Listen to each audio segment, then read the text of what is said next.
Sarah and William loved antiques, old furniture, vintage jewelry, forgotten relics.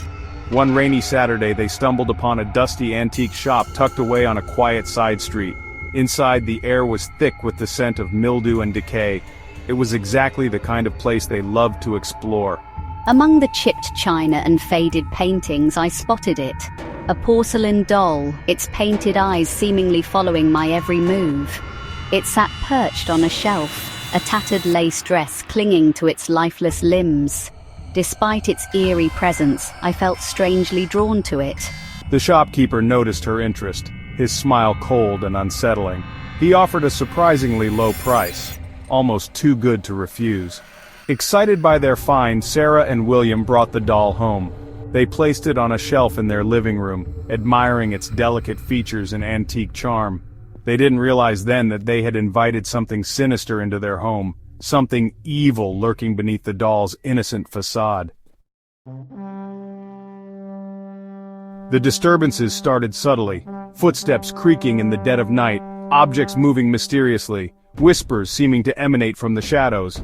I could have sworn I saw the doll's eyes following me, but I dismissed it as my imagination. At night, the nightmares began. Vivid, terrifying dreams plagued me. A dark figure stood over me, and a cold voice whispered threats. The doll's haunting eyes glowed in the darkness. I dismissed her concerns as stress, but the paranormal activity escalated. One evening, as we sat down to dinner, the lights flickered and went out, plunging the room into darkness. Then we heard it, a blood-curdling scream. It came from the living room, where the doll sat. Desperate and terrified, Sarah and William sought help. They had heard whispers of a renowned paranormal investigator, Dr. Hans Holzer, a man known for his no-nonsense approach to the supernatural. Dr. Holzer specialized in haunted objects, believing that spirits could attach themselves to inanimate vessels, using them as conduits to interact with the living world. When I arrived at their home, I could sense the palpable fear that clung to them.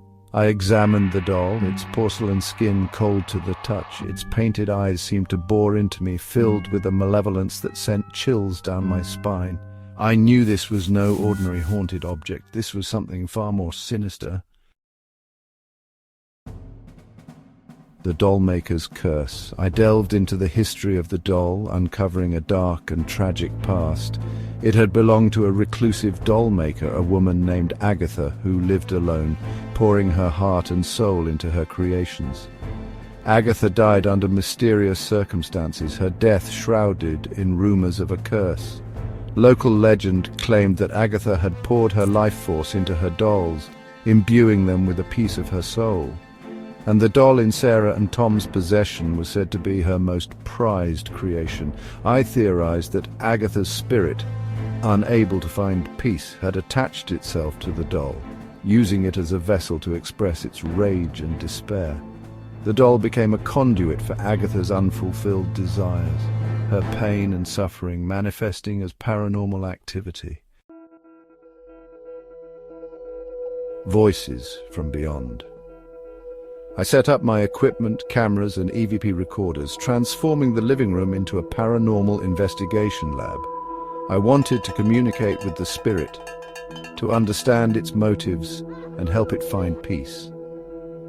As the night deepened, the air grew heavy with anticipation. The doll sat ominously on a table, its presence casting an unsettling pall over the room. Suddenly the EVP recorder crackled to life. A raspy voice, barely audible, whispered through the speakers. "Mine," it hissed, the word laced with possessive rage. I continued to ask questions, my voice calm and steady, despite the fear clawing at my insides. The responses came in fragmented whispers filled with anger and resentment. The spirit, it seemed, was jealous, possessive, and desperate for revenge. A warning unheeded. After hours of intense investigation, I managed to appease the spirit, promising to find it peace. I removed the doll from the home, placing it in a secure location. The paranormal activity ceased. Sarah and Tom's nightmares ended. The whispers faded into silence. I warned them, however, that the spirit remained bound to the doll. It would always be watching, waiting for an opportunity to unleash its fury once more. Haunted objects, I often warned, are not toys, they are vessels for spirits, remnants of lives lived and tragically lost. They are a stark reminder that some things are best left undisturbed, lost and forgotten in the shadows of time. For those who dare to tamper with the unknown, the consequences can be dire. If you felt a chill while listening, you're not alone. There are more haunted truths waiting to be told, so don't forget to like, subscribe and hit that bell, or the next knock you hear just might be from the other side.